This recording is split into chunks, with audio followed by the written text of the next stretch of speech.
Pencil आखिर मुड़ी हुई या टूटी हुई सी क्यों लगती है? ये एक आम सा सवाल है, पर इसका जवाब बेहद दिलचस्प है।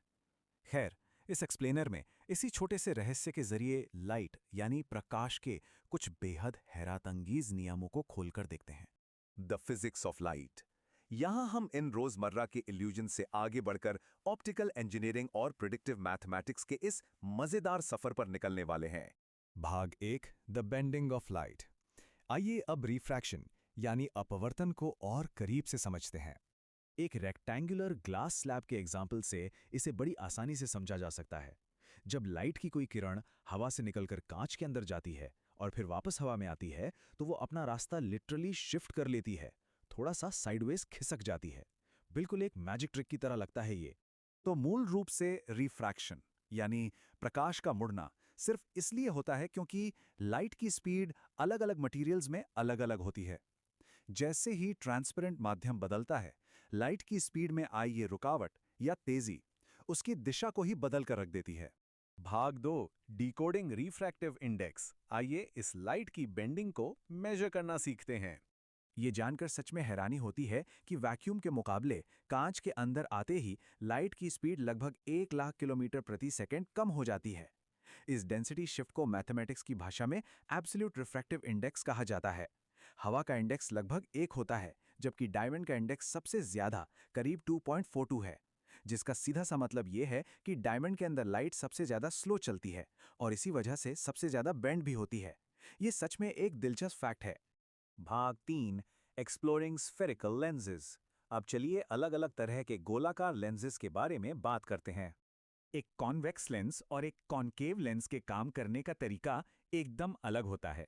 एक कॉन्वेक्स लेंस लाइट की सभी रेस को फोकस करके एक सिंगल चमकदार पॉइंट पर मिला देता है, जबकि दूसरी तरफ कॉनकेव लेंस का काम बिल्कुल उल्टा है।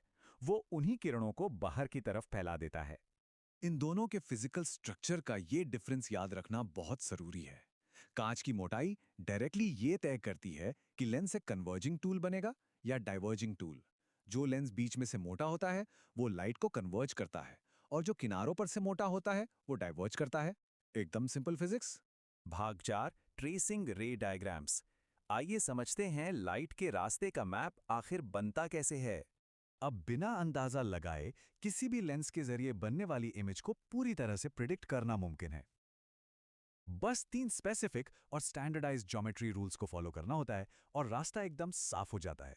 एकदम सटीक और सिस्टमैटिक अप्रोच। इन्हीं सीधी लाइंस और बेसिक रूल्स का इस्तेमाल करके लाइट मैनिपुलेशन की चाहे कितनी भी कॉम्प्लेक्स ज्योमेट्री क्यों ना हो, उसे एक बेहद आसान और समझ में आने वाले विजुअल मैप में बदला जा सकता है।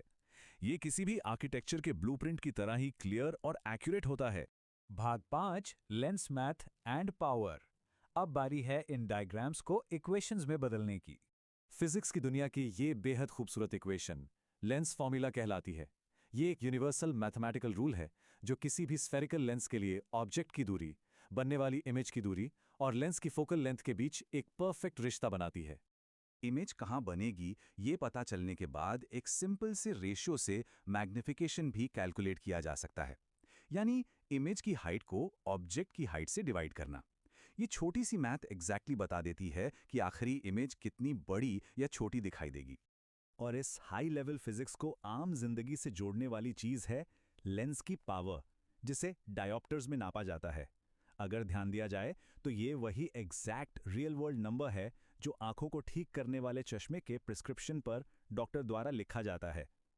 खैर, अब तो ये नंबर बिल्कुल अनजान नहीं लगेगा। इस एक्सप्लेनर के अंत में इस सच्चाई पर जरा गौर करने वाली बात है। जो फिजिक्स पानी के ग्लास में एक आम सी पेंसिल को मुड़ा हुआ दिखाती है, बिल्कुल वही सेम फिजिक्स हमें टेलीस्कोप्स के जरिए पूरे ब्रह्मांड में झांकने के काबिल बनाती है। अगर सिर्फ हवा और कांच की बेसिक मिलावट हमारी आंखों की रोशनी ठीक कर सकती है, तो क्या आने वाले वक्त में यही लेंसेज हमें इस यूनिवर्स के और भी गहरे रहस्य दिखा सकेंगे? ये वाकई एक ऐसा सवाल है जिस पर हम सबको विचार करना चाहिए।